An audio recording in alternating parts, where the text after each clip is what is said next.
Mari lihat Yesaya 66 ayat 1. Beginilah firman Tuhan, langit adalah tahtaku dan bumi adalah tumpuan kakiku. Rumah apakah yang akan kamu dirikan bagiku, dan tempat apakah yang akan menjadi perhentianku?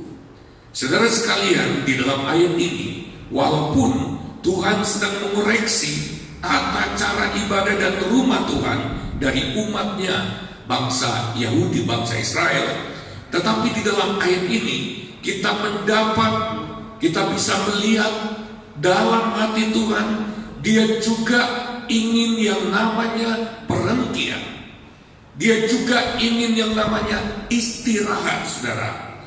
Kata perhentian dalam ayat ini berasal dari kata bahasa asli bahasa Ibrani menoka. Menoka itu artinya istirahat, saudara. Saya mau beritahu, Allah yang demikian besar, Allah yang begitu berkuasa, Dia butuh istirahat. Haleluya. Apakah tempat istirahat yang Tuhan inginkan? Kita ke ayat 2, saudara. Bukankah tanganku yang membuat semuanya ini, sehingga semuanya ini terjadi? Demikianlah firman Tuhan. Tetapi kepada orang inilah aku memandang, kepada orang yang tertindas dan patah semangatnya, dan yang gentar kepada firman-Ku. Saudara, dari ayat 2 ini kita melihat unsur hati yang Tuhan cari. Orang yang merasa tidak berdaya, orang yang tidak sombong, orang yang merasa tidak mampu tanpa Tuhan. Ketika kita mengurangi waktu kita untuk Tuhan, ketika kita pelit waktu untuk Tuhan, kita sedang menyombongkan diri di hadapan Tuhan.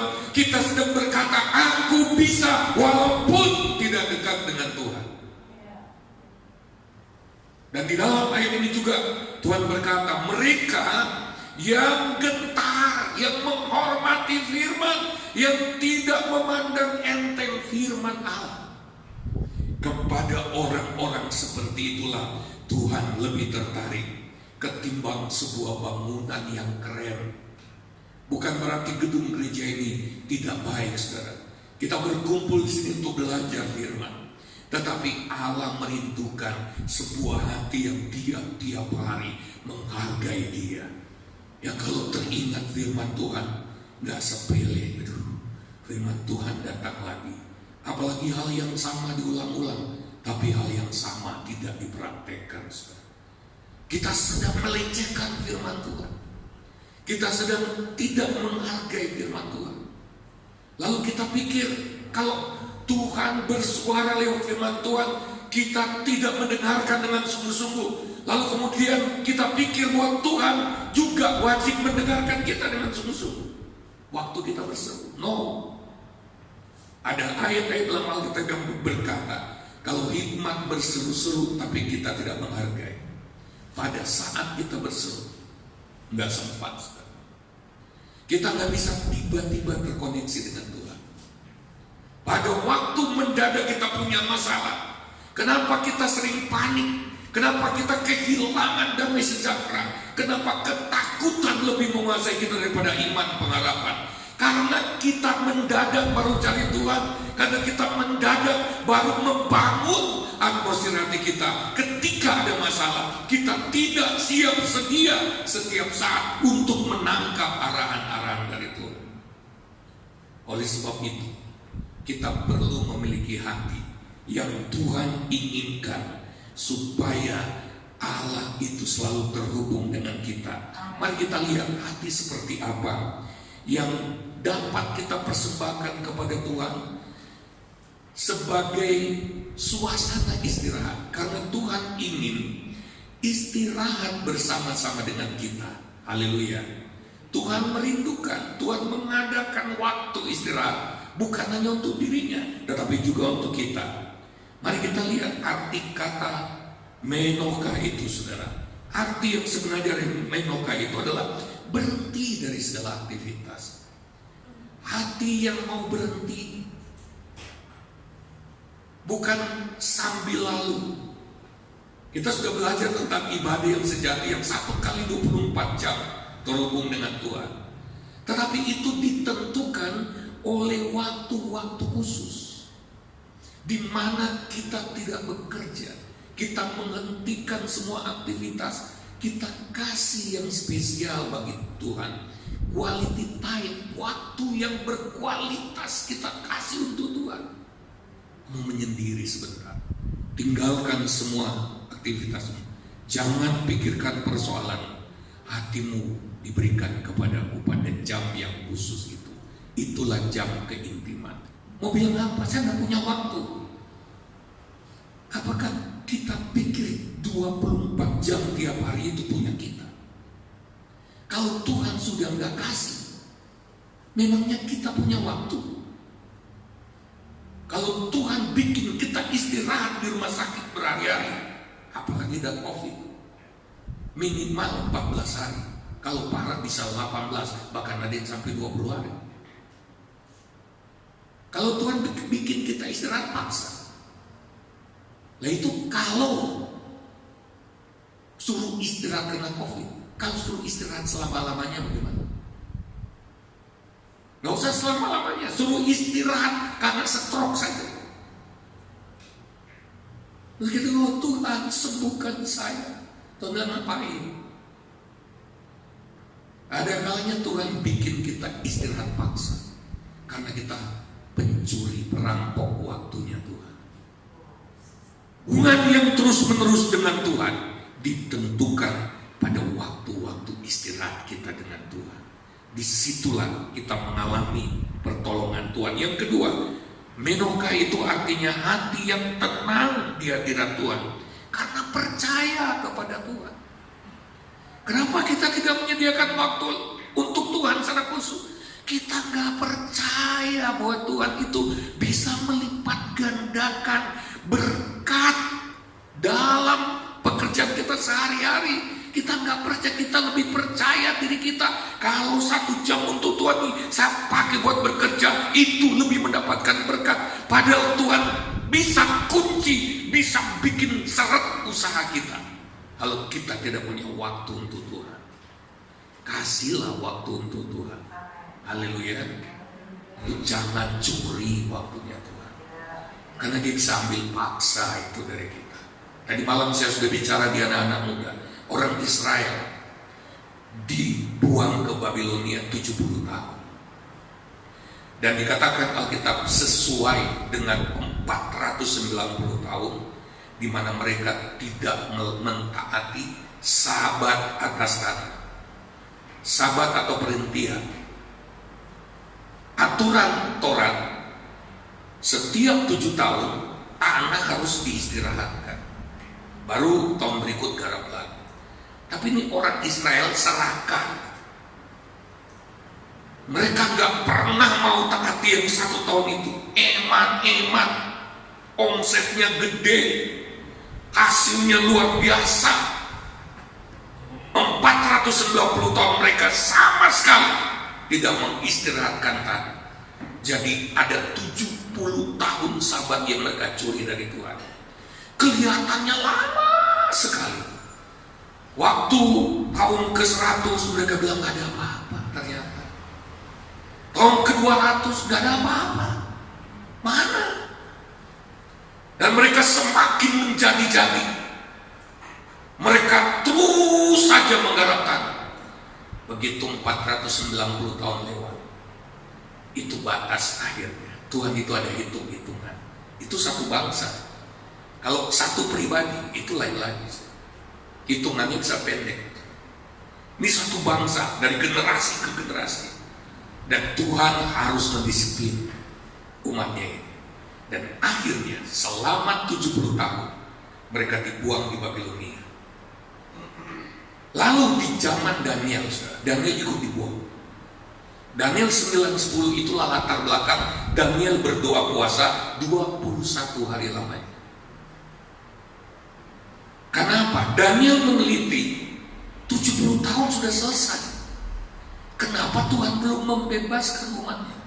Lalu saya mendapat sebuah hikmat, sebuah pencerahan. Iya ya, 70 tahun sudah selesai. kenapa umat yang di pembuangan ini tidak segera dikembalikan ke negeri asal mereka? Kenapa perlu Daniel harus doa puasa 21 hari? Saya menangkap sesuatu. Walaupun sesuatu atau 70 tahun gak selesai, tapi Tuhan masih menantikan sebuah hati. Itu 21 hari Daniel hanya bersekutu dengan Tuhan. 21 hari Daniel intim dengan Tuhan, hanya untuk mengharapkan Tuhan segera pulihkan kami. 21 hari. Oleh sebab itu kita belajar tentang 3 kali 21 hari. Itu diambil dari saat-saat Daniel memperjuangkan pembebasan umatnya, tentu juga termasuk dirinya. Dia sudah ingin bebas, dia sudah ingin kembali ke negerinya, tapi Tuhan menunggu, dan itu dihalang-halangi oleh iblis. Tuhan ingin umatnya mempermalukan nama Tuhan. Walaupun waktunya sudah selesai, tapi peperangan rohani masih harus dilakukan. Itulah yang Daniel perjuangkan 21 hari. Karena 21 hari lamanya ketika malaikat yang diutus ke Daniel untuk memberitahukan bahwa Tuhan sudah mendengar doanya, itu terhalang-halang di atas, saudara. Saya bayangkan begini, kalau Daniel berhenti pada hari yang ke-15, dia pasti kabur. Dia tidak akan menghasilkan apa-apa. Maksudnya begini, saudara, kenapa kita harus intim dengan Tuhan? Karena iblis menghalang-halangi kita untuk mengalami penggenapan firman Allah. Karena iblis tidak ingin kita maju secara rohani. Karena iblis ingin memenjarakan hidup kita. Karena iblis tidak ingin kita bebas. Karena iblis akan ingin terus mengikat kita. Dan hanya kalau kita bangun keintiman dengan Tuhan, kekuatan surga akan turun untuk membebaskan kita. 21 hari bagi Daniel. Orang sibuk seperti zaman sekarang, di mana setiap orang mobilitasnya begitu tinggi. 21 hari itu kelamaan. Bisa mati kelaparan mungkin bagi orang-orang tertentu. Tetapi saudara, kalau kita sedang mempraktekkan prinsip-prinsip Alkitab, kita tidak akan mati kelaparan. Tuhan punya cara untuk memelihara kita. Kembalikan waktu yang Tuhan inginkan dari kita. Jangan terus merampok waktunya Tuhan. Bahkan ketika kita beri waktu untuk Tuhan, jangan beri waktu kalau kita udah capek, angok-angok di hadapan Tuhan. Kasih waktu yang segar, fresh bagi Tuhan, yang berkualitas, karena semua yang ada dalam hidup kita dari Tuhan. Haleluya. Semua bersumber dari Tuhan. Lalu kemudian hati yang menghormati, memelihara dan menjaga hadirat Allah. Ini penting, karena seringkali kita itu terlalu cepat puas. Kalau kita mengalami hadirat Allah dalam ibadah, wah itu dahsyat. Tapi pulang dari ibadah, apakah hadirat Allah, kebangunan rohani itu masih menyala di hati kita? Kenapa orang keluar masuk gereja, tapi hidupnya tetap sama di luar sana? Di gereja dia amin amin, sepertinya luar biasa imannya. Tapi begitu di luar sana dihantam dengan masalah, di dalam keluarga bisa jadi perang, konflik besar antara suami istri, orang tua dengan anak. Kenapa? Karena kerajaan Allah tidak terus memerintah dalam hidup mereka. Mengapa? Karena tidak memelihara hadirat Allah. Bagaimana memelihara hadirat Allah? Ibadah yang sejati. Kalau nggak tahu ibadah yang sejati, cari lagi audionya, buka. Karena harus kembali ke sana. Kalau saudara nggak beres di ibadah yang sejati, tidak mungkin firman Allah ini akan terjadi dalam hidup saudara. Tidak mungkin. Ya. Kuncinya semua ada di sana. Kita harus selalu hidup di hadirat Tuhan dengan mempraktekkan ibadah yang sejati. Satu waktu saya akan minta saudara yang betul-betul praktek untuk berdiri di depan untuk menjelaskan apa itu ibadah yang sejati. Yang berikut kita lihat saudara. Yang keempat, hati yang membuat Tuhan betah berdiam di dalamnya oleh cintanya kepada Tuhan. Amin. Jadi bukan sekedar hadir di hadirat Tuhan karena saya perlu dia, bukan.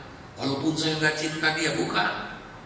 Yang Tuhan cari di hati kita itu adalah perintah yang terutama. Kasihilah Tuhan Allahmu dengan segenap hatimu, segenap jiwa, segenap akal budimu, segenap kekuatan. Itu yang Tuhan cari. Yang Tuhan ingin cicipi itu cinta. Kita sudah belajar bahwa dalam kekristenan esensi utamanya adalah hubungan dengan Tuhan. Tetapi di dalam hubungan itu yang paling nikmat bagi Tuhan adalah cinta kita. Itu yang akan membuat Tuhan itu betah menaruh hadiratnya di tengah-tengah kita. Haleluya. Hati yang seperti itu.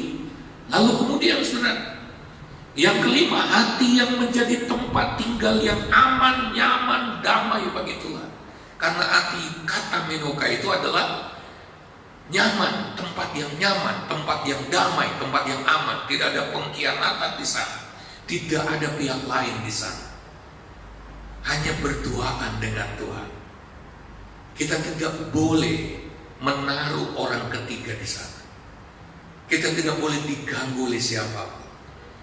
Keintiman dengan Tuhan eksklusif hanya antara kita dengan Tuhan. Oleh sebab itu, kalau kita lagi membangun keintiman waktu khusus dengan Tuhan, handphone dimatikan. Semua, tidak boleh ada yang ganggu. Karena Tuhan tidak mau ada pihak ketiga mencoba mengganggu hubungan ini. Pada waktu kita lagi bersama-sama dengan Tuhan, itu waktu yang eksklusif, hanya milik Tuhan dan kita di dalamnya. Tidak boleh ada siapapun. Karena Tuhan ingin memberi banyak bagi kita di sana. Seperti hubungan suami istri, tidak boleh ada orang ketiga.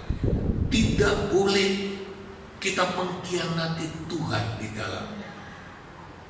Jangan sampai kita sudah di dalam keintiman dengan Tuhan, pikiran kita masih di tempat lain. Kita masih memikirkan apakah kompornya sudah dimatikan. Kita masih berpikir orang-orang lain. Saudara, ketika kita intim dengan Tuhan, tidak boleh ada orang ketiga di sana. Karena itu sama dengan hubungan suami istri. Kita sudah belajar mengenal Tuhan dari kata ginosko. Ginosko artinya apa? Kayak suami istri bersetubuh, tidak boleh ada orang lain di sana. Itu arti kata mengenal. Dan disitulah Tuhan akan memberikan banyak hal kepada kita. Orang-orang yang melakukan ini akan terus disuplai oleh Tuhan. Itulah yang dimaksud oleh Yesaya 40. Orang yang menanti-nantikan Tuhan, dia diperbaharui kekuatannya. Bahkan kekuatannya terus meningkat sampai dia memiliki kekuatan seperti Raja Wali. Yang tadinya dia cuma bisa berjalan, berlari, walaupun sudah berlari kencang, dia masih kalah dengan kompetitornya.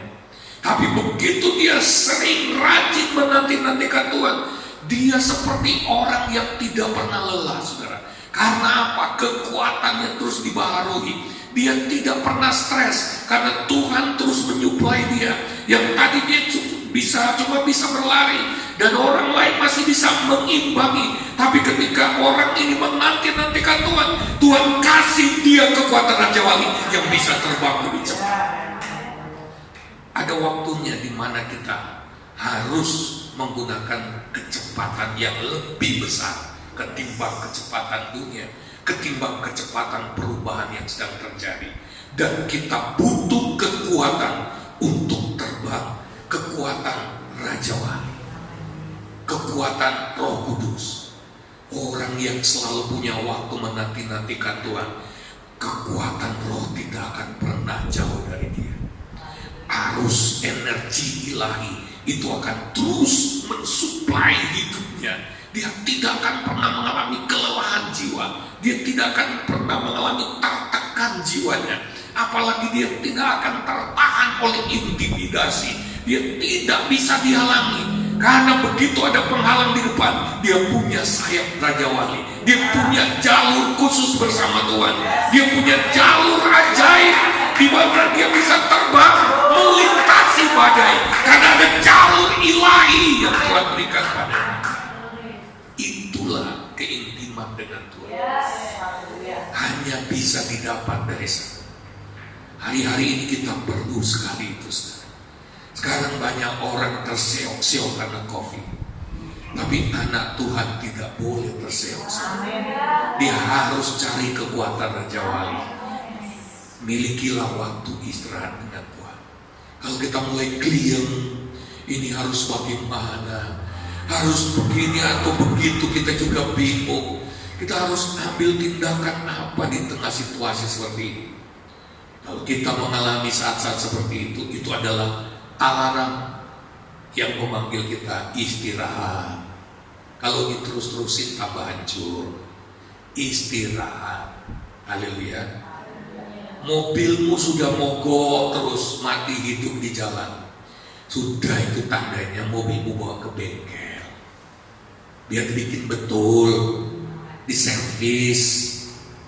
Kalau hidupmu mulai ketaklik, goncang sana goncang sini, tersendat-sendat, itulah waktunya datang di hadirat Tuhan. Kalau bisa jangan sampai terseok-seok, jangan sampai mogokan dulu baru datang ke bengkel. Sudah ada aturannya, berapa kilometer datanglah bawa mobilmu. Begitu juga hidup rohani kita. Jangan tunggu tersendat mogok baru kita mau lakukan firman Allah ini. Harus dibangun sebagai gaya hidup. Sumber dari kehidupan kita adalah Tuhan itu sendiri. Haleluya. Dan kemudian yang keenam, Menoka itu berbicara tentang kelengkapan. Kalau dihubungkan dengan hati, itu berbicara tentang hati yang lengkap. Segenap hati, segenap jiwa, segenap akal budi, segenap kekuatan. Semua kita pakai untuk mengasihi Tuhan. Haleluya. Harus ada kasih. Kenapa kita seringkali malas menghampiri Tuhan? Sebenarnya kita nggak cinta Tuhan. Kita cinta dunia ini. Sebenarnya kita sedang mendua hati. Orang yang cinta Tuhan pasti selalu kangen Tuhan. Pasti selalu ingin jumpa Tuhan. Jujurlah kepada Tuhan. Kita ingin mengalami kasih Tuhan, bahkan kita sudah mengalami kasih Tuhan yang begitu besar. Dan kita jujur, kalau diukur kadar cinta kita kepada Tuhan seberapa besar. Kenapa kita kehilangan banyak berkat dari Tuhan? Kita nggak punya cukup cinta kepada Tuhan yang membuat kita selalu melekat dengan Tuhan. Sehingga saat-saat di mana Tuhan ingin mencurahkan sesuatu ke kita, kita tidak mengalaminya. Karena hati kita sedang menjauh dari Tuhan. Saya ingin katakan, orang yang terikat cinta dengan Tuhan, hubungan cinta dengan Tuhan, hubungan-hubungan yang lain yang benar dalam hidupnya, dalam rumah tangga. Dan saya juga ingin mengatakan, hubungan bisnis pun pasti menjadi lebih baik. Karena hubungan dengan Tuhan akan mengatur segalanya. Dari sanalah hikmat Tuhan akan turun. Saat-saat kita butuh, tidak butuh waktu lama, gak perlu tunggu lama, Tuhan bisa bicara. Haleluya. Tuhan bisa pimpin kita. Yang berikut kita lihat bagaimana menikmati berkat dari perhentian atau istirahat di hadirat Allah atau istirahat bersama Tuhan. Yang pertama, menikmati pekerjaan Allah yang sudah selesai. Saudara, semua yang dibutuhkan oleh manusia, baik secara fisik pada waktu Tuhan menciptakan langit dan bumi ini, sudah diselesaikan oleh Tuhan sebelum manusia diciptakan. Begitu juga keselamatan, Yesus sudah menyelesaikan semua, ya, sehingga tidak ada yang perlu kita kerjakan. Dan kalau ada yang kita kerjakan, hanya mengelola apa yang Tuhan sudah selesaikan. Amin. Mari lihat Kejadian 2 ayat 2. Ketika Allah pada hari ke-7 telah menyelesaikan pekerjaan yang dibuatnya itu, berhentilah ia pada hari ke-7 dari segala pekerjaan yang telah dibuatnya itu. Lalu Yohanes 19 ayat 28 dan ayat 30.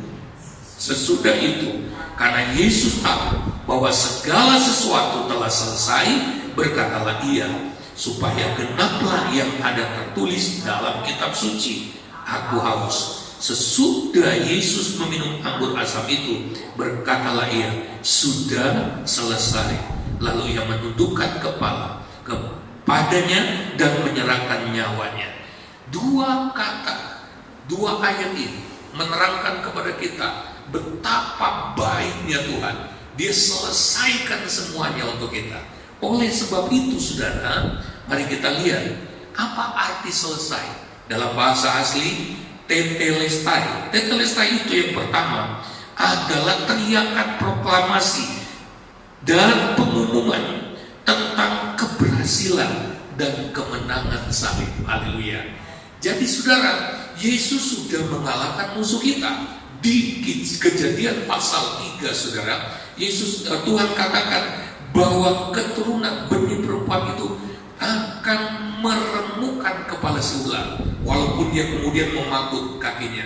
Tetapi cederanya itu kan lebih parah. Iblis sudah gegar otak pada waktu Yesus mati di salib.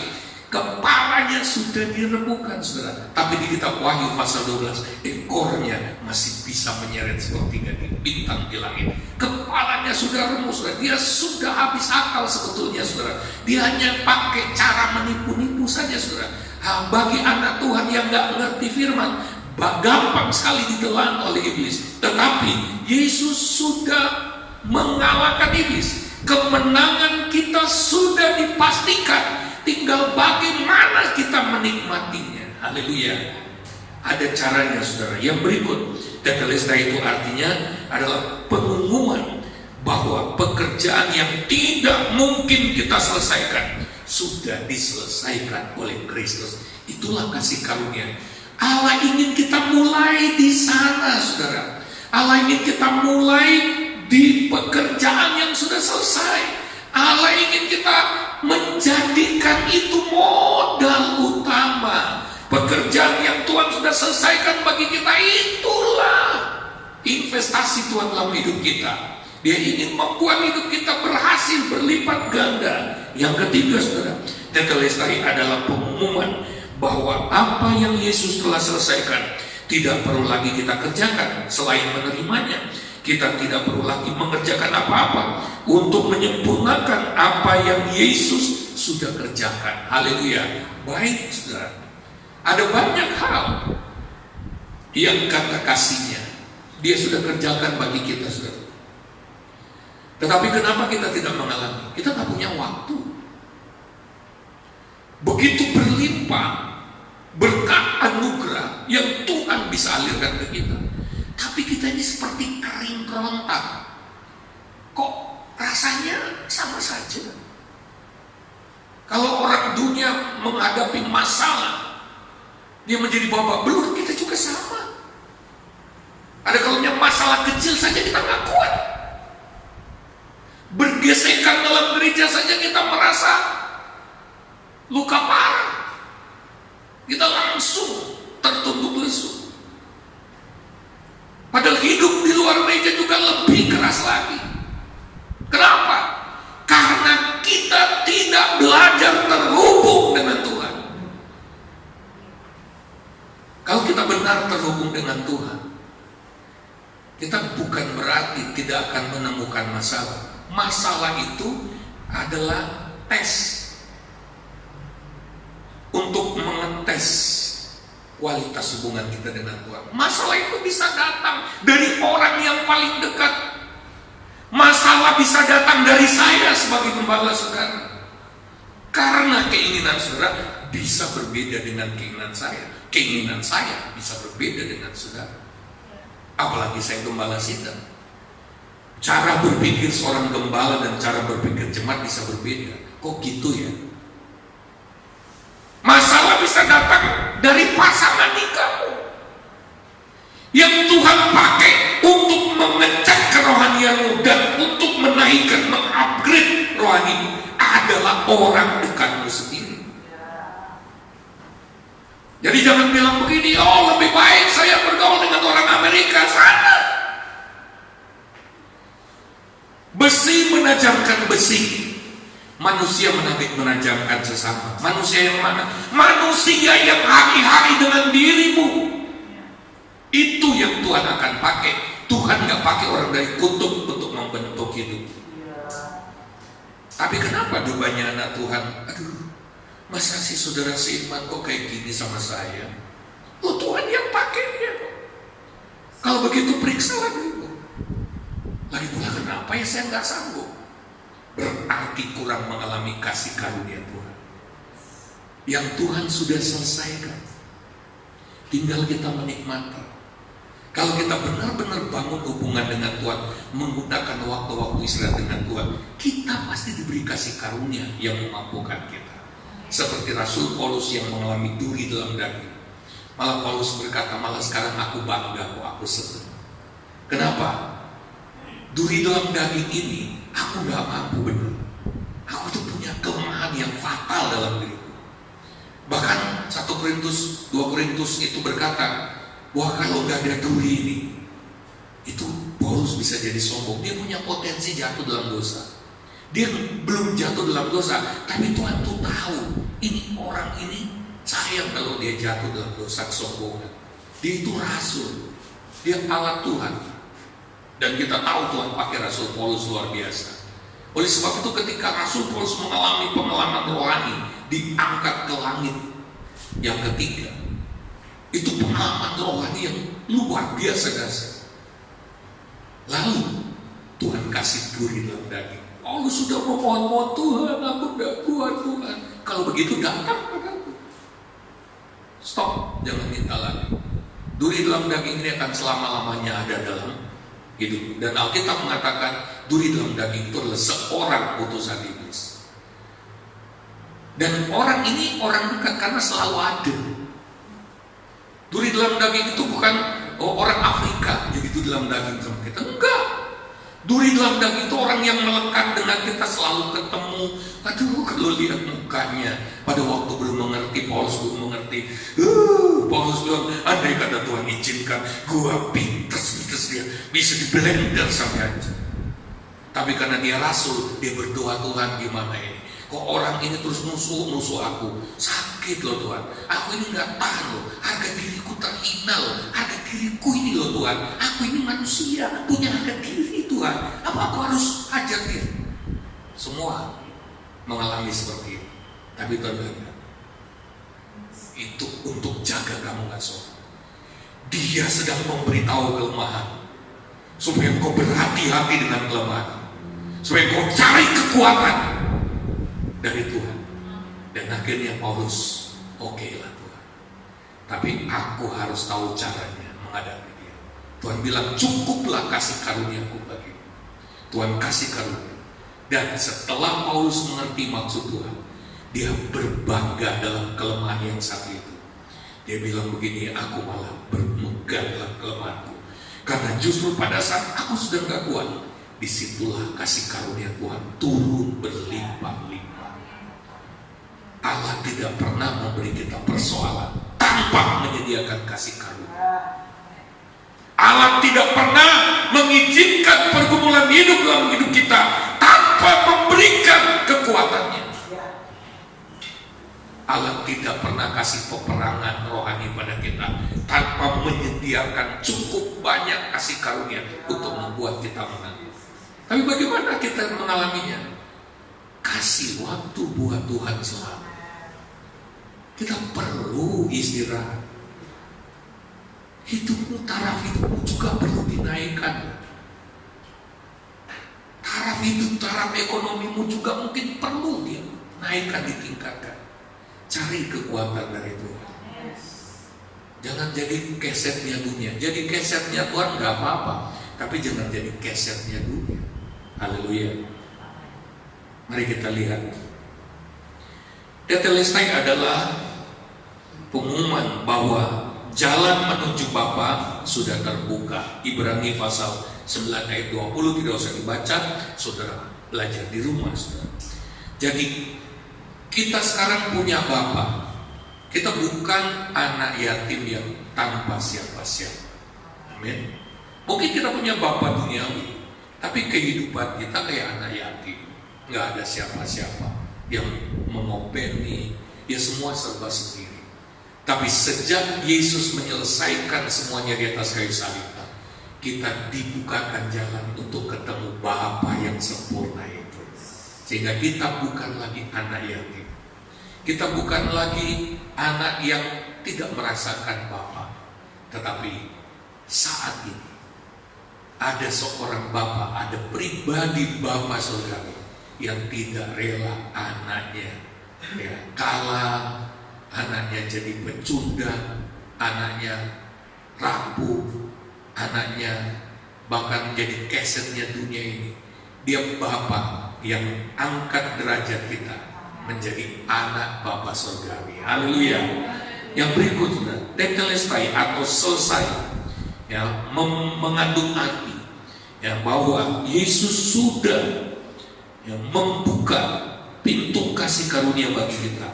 Tirai bait Allah robek dari atas ke bawah, dari Allah ke manusia, dari surga ke bumi. Ini menerangkan tentang inisiatif Allah. Katakan bersama, inisiatif Allah. Semua mulai dari atas, semua mulai dari Dia.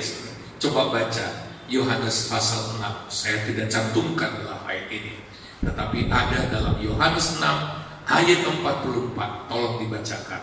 Dan ayat 65. Coba baca Yohanes pasal yang ke-6.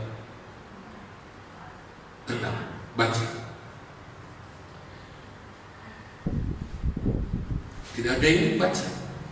Yohanes 6 ayat 44 dan ayat yang ke-65. Tidak ada yang bisa bacakan.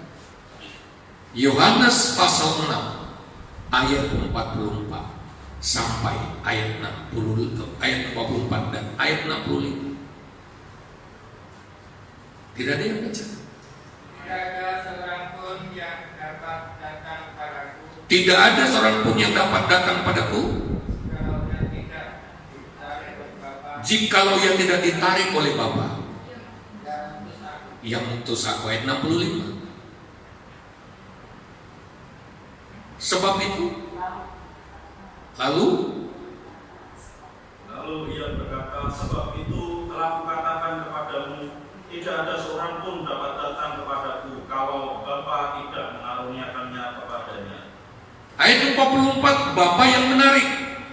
Ayat 65 berkata Bapa mengaruniakan. Maaf saudara, kalau saudara bisa datang di gereja hari ini, itu karena Bapa, karena kasih karunia. Allah yang mengaruniakan hati untuk datang, Allah yang mengetuk, Roh Kudus yang bekerja. Saudara nggak ada jasa Bapa datang ke Tuhan. Gak bisa dibangga-banggain, Tuhan aku udah datang, aku udah setia tiap hari Minggu. Nanti Tuhan akan bilang, memangnya kamu bisa datang kepadaku kalau bukan aku yang menarik, kalau bukan aku yang mengaruniakan? Gak bisa. Semua yang ada pada kita, semua yang kita lakukan pun itu kasih karunia Tuhan.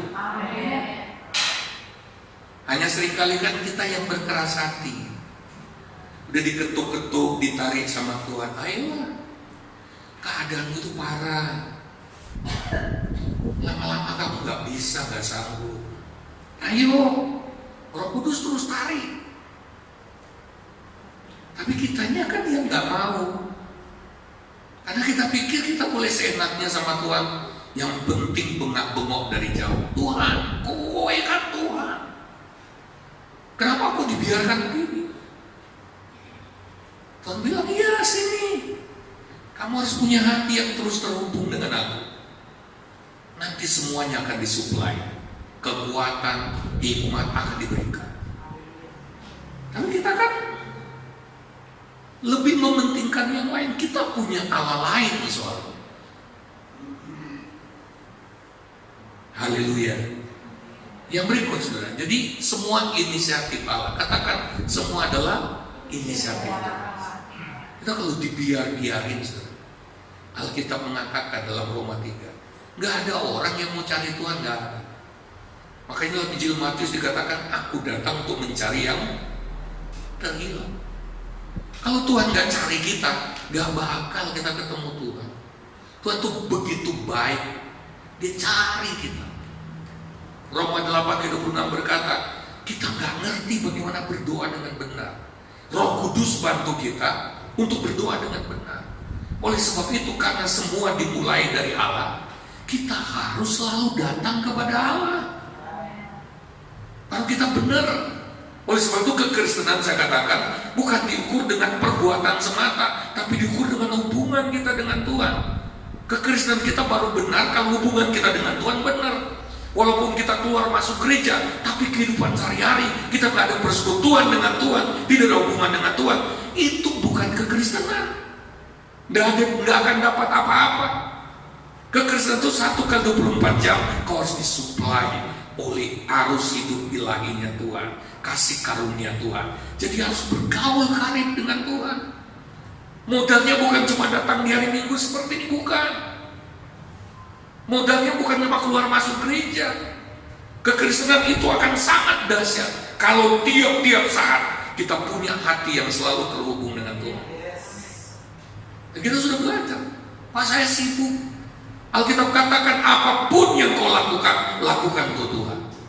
Itu artinya apa? Kesibukan membantumu untuk selalu datang kepada Tuhan. Tuhan saya mau lakukan pekerjaan ini, Tuhan saya mau bepergian, Tuhan saya serahkan setiap 1/4 jam, minimal 1 jam. Kita harus check up hati kita, masih gak terhubung dengan Tuhan. Haleluya. Itu caranya hidup dalam kekristenan yang benar. Yang berikut saudara, Tetelestai sudah membuka akses atau pintu masuk kepada kasih karunia yang memberikan kita pengharapan. Amin. Kasih karunia tadi saya jelaskan di atas adalah kemampuan ilahi yang mampu melakukan apa yang tidak mampu kita lakukan. Amin. Kalau kita mampu melakukannya, kita gak perlu kasih karunia. Kasih karunia itu diberikan pada kita untuk hal-hal yang tidak mungkin kita bisa kerjakan, tapi mungkin bagi kasih karunia Allah. Kekuatan kasih karunia Allah itu mematahkan kemustahilan. Kalau kita selalu dekat dengan Allah, kita pasti selalu memiliki kekuatan kasih karunia. Rasul Paulus dalam 1 Korintus 15 ayat 10, aku ada sekarang karena kasih karunia Tuhan, dan aku bisa bekerja lebih keras dari semua rasul yang lain, bukan karena aku, tapi karena kasih karunia yang mengerjakannya di dalam aku. Haleluya. Dan kalau kasih karunia Allah yang mengerjakan dalam hidup kita, kita tidak akan pernah berkata aku ini hebat, karena yang hebat adalah Tuhan Yesus. Haleluya. Kita akan takut, kita akan malu untuk berkata, untuk menyombongkan diri, wow aku dahsyat. Enggak, saudara. Semakin kita hidup dalam kasih karunia Tuhan, semakin kita malu untuk membanggakan diri. Semakin kita membanggakan Yesus, kita semakin menjadi orang yang dipercaya oleh Tuhan. Haleluya. Karena Tuhan itu selalu ada. Mana bisa ya kita menyombongkan diri seolah kita yang melakukan, padahal pelakunya ada di dekat kita. Ada seorang teman saya, kalau dia bercerita dia seringkali pikun, dia lupa.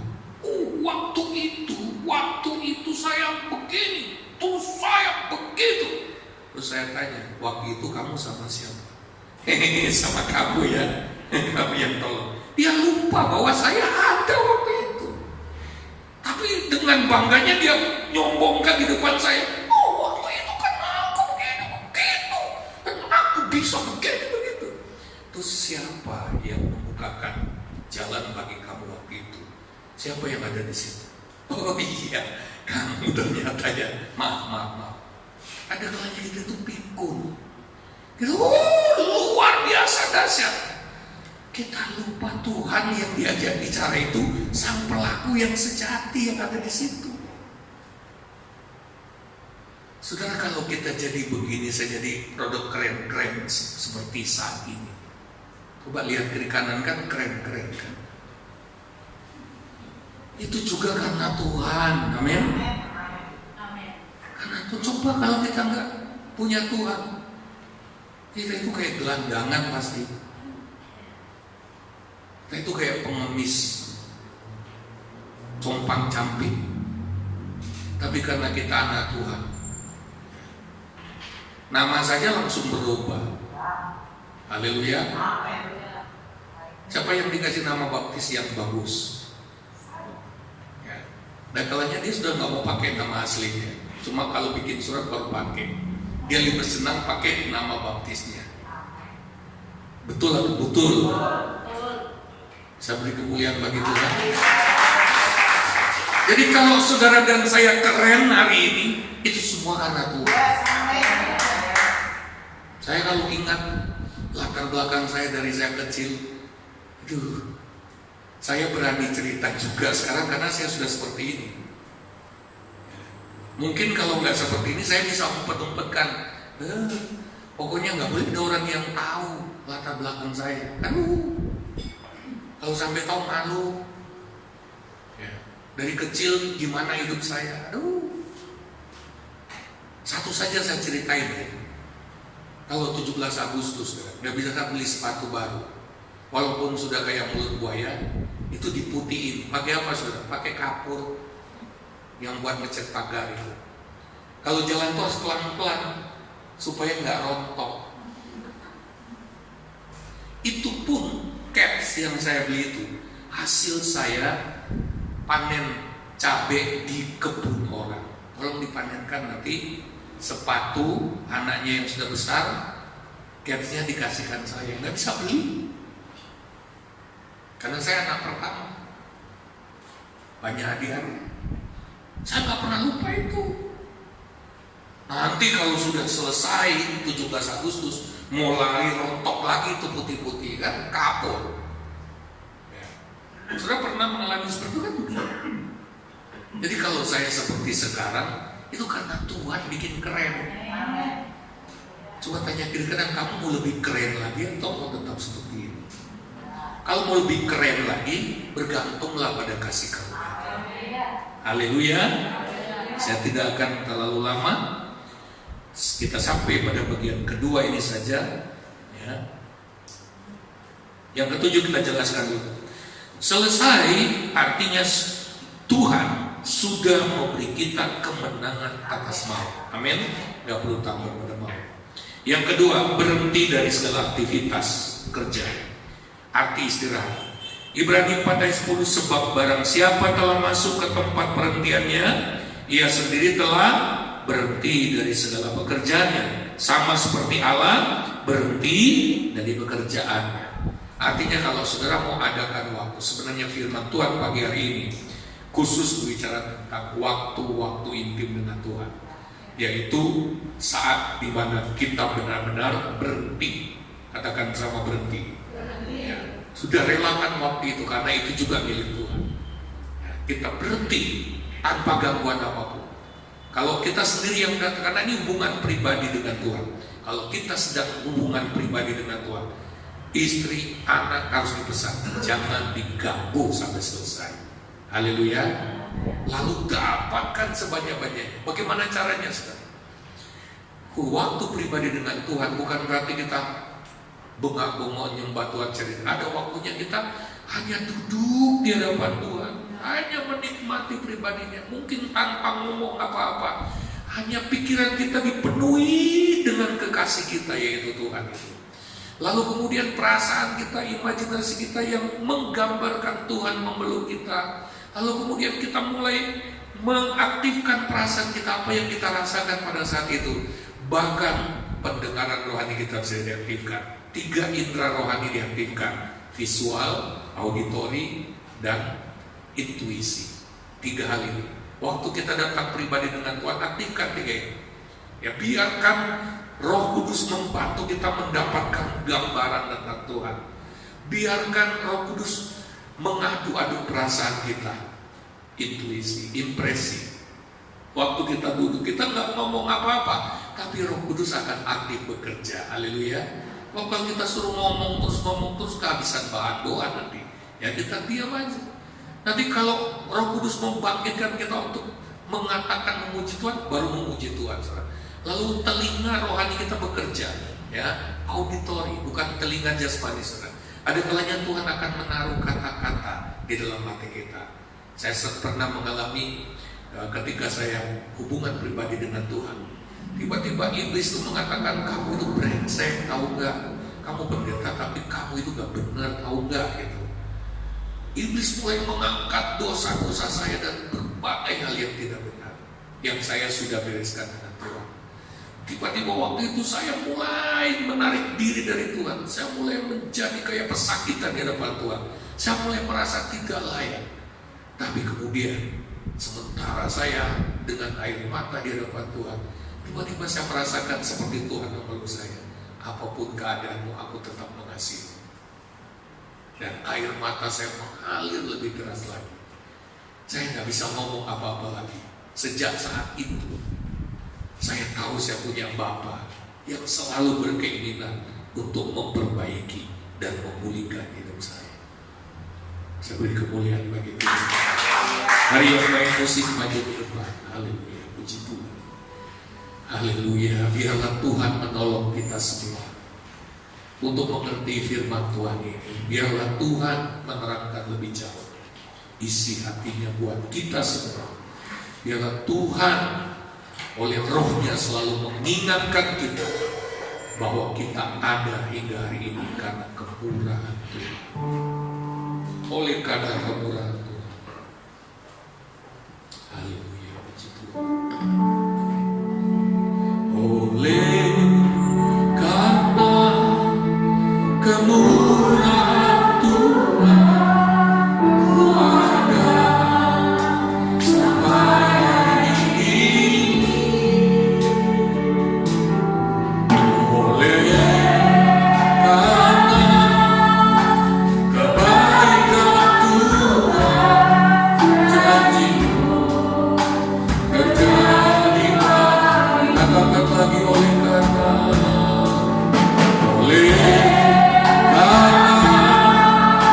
kemurahan Tuhan, ku ada sampai hari ini. Oleh karena kebaikan Tuhan, janji-Mu terjadi dalam hidup. Ku sembah Kau Tuhan, ku mengangkat tanganku, selamanya Kau ajaib bagiku. Ku sembah Tuhan, ku mengangkat tanganku, selamanya Kau hebat bagiku. Mari berdiri semua, katakan, oleh karena kemurahan Tuhan, oh haleluya, haleluya, oleh karena kebaikan Tuhan, janji-Mu terjadi. Ku sembah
Ku sembah Kau Tuhan, ku mengangkat selamanya Kau Tuhan.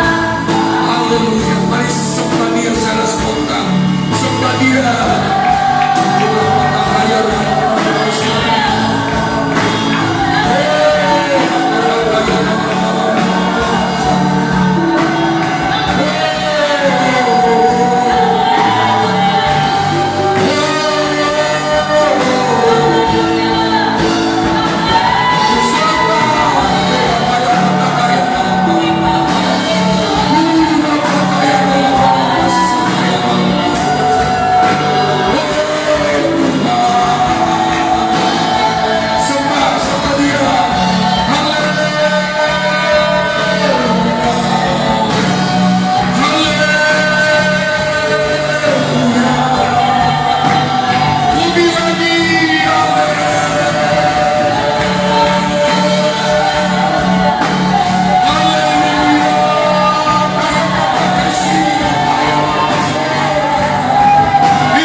Mari buat komitmen dengan Tuhan, ambil keputusan bahwa saudara merespon firman Allah ini dan akan melakukannya bukan dengan kekuatanmu, tetapi oleh pertolongan kasih karunia Tuhan. Ambil keputusan, Tuhan, kami mau melakukannya bukan dengan kekuatan kami, tapi dengan pertolongan kasih karunia-Mu. Mari ucapkan bersama. Haleluya, putuskan saat ini juga bahwa saudara tidak hanya mendengar firman ini, tapi akan melakukannya.